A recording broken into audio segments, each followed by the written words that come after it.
February the 25th and the start of the 1995 Mintex National Rally Championship. Last year's winner, Chris Mellors, is out to win it again. David Gillanders was pipped at the post last year, but was back, determined to win the series, also in an Escort Cosworth. And he started in the best possible way.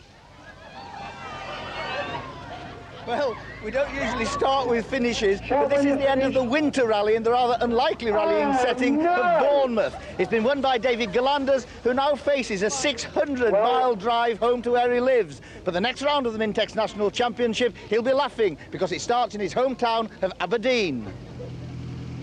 He was there as the cars started the Granite City Rally, one of the most demanding of the series. For Gillanders, it was a trip round his own back garden. Chris Mellors won last year's championship in a Sierra Cosworth. For this year, he's purchased Francois Delacour's Escort from Ford, no less. In Bournemouth, Murray Grierson only managed third, but the former Scottish champion was determined to do better here. Steve Hill's Mitsubishi Galant was hotly tipped, the bigger car liking the long, fast stages. Local man Brian Lyle actually sponsors the event, but wasn't expecting any favouritism from the organisers. The reigning Burma Scottish champion is Mike Horn from Duns. Yes, home of Jim Clark, Andrew Cowan and Louise Aitken-Walker. Local man George Gould was aiming for a Group N win, but the best laid plans...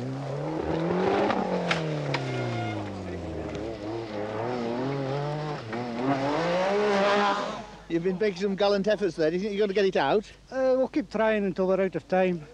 You know, these spectators are a hardy bunch, so we'll keep trying. There's always a possibility, isn't there? How badly damaged is the car? I think it would drive, and, you know, it's all cosmetic, I think. The mechanicals would be fine, so it still drives and runs, so if we can get it out, we'll keep going. Obviously, it's a wee setback. Callum Guy in his Toyota won last month's Valentine Rally in Scotland, but was another early casualty on this event when smoke appeared in the cockpit when the turbo blew. You all right?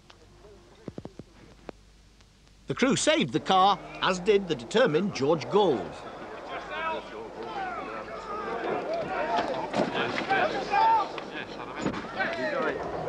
Steve Quinn from the Isle of Man found the Scottish forest a little different to the smooth tarmac of the Manx rallies.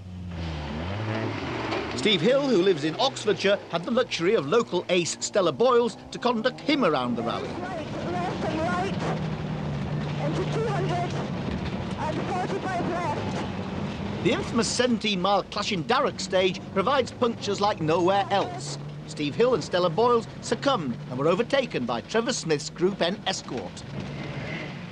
The Simonite sisters, Mintex ladies champions, were running very late. Guess what was their problem? Well, we've been having punctures in Clashindarroch.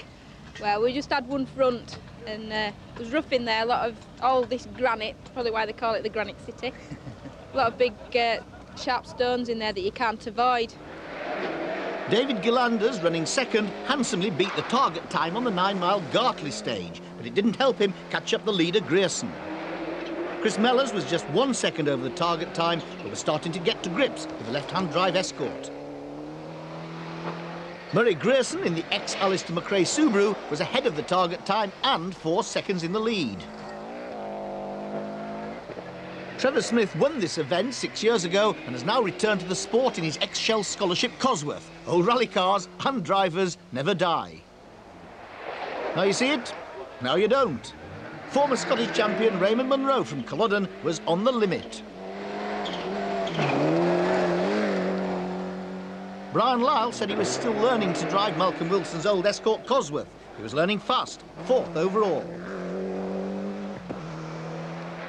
Another disappearing trick from Mike Horn, who was holding a top 10 place but struggling behind the Escorts.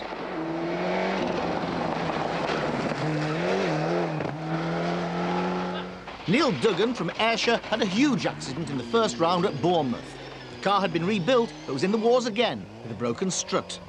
Well, the rally's 2/3 of the way through now, and this is the main service area at Huntly Auction Mart. Things aren't going quite according to plan for David Gillanders because Murray Grierson's Subaru is in the lead by 13 seconds. Murray and I are just swapping second for second. I mean, the long clash, he only beat me by 1 second. I mean, you know, 17 miles in 1 second. I mean, it's tough.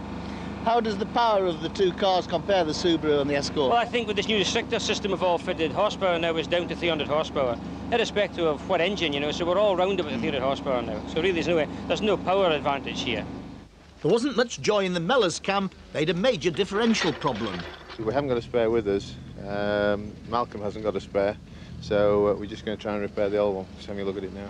That could be it. Quite a tall order, that, isn't it? Yeah, it is really. In about 10 minutes.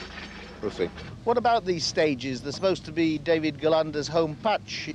Well, people keep saying about home stages and that. I don't think David will really know them any better than anybody else. He'll be in them once, maybe twice a year.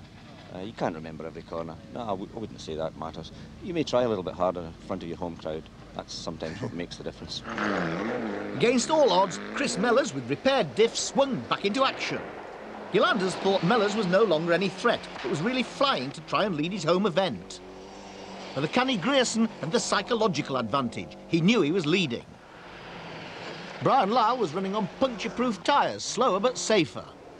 Putting his diff problems to the back of his mind, last year's champion Mellors suddenly put on a spurt. David Galanders and co-driver Brian Thomas were fighting, but still in second spot here on the final stage at Benaki. Murray Grierson, a superb tactical driver, was actually easing off now, but not enough to be caught. Trevor Smith, the 91 Mintex champion, celebrated his return to rallying with a fifth. And for Brian Lyle, the best ever result in an event of this stature, fourth.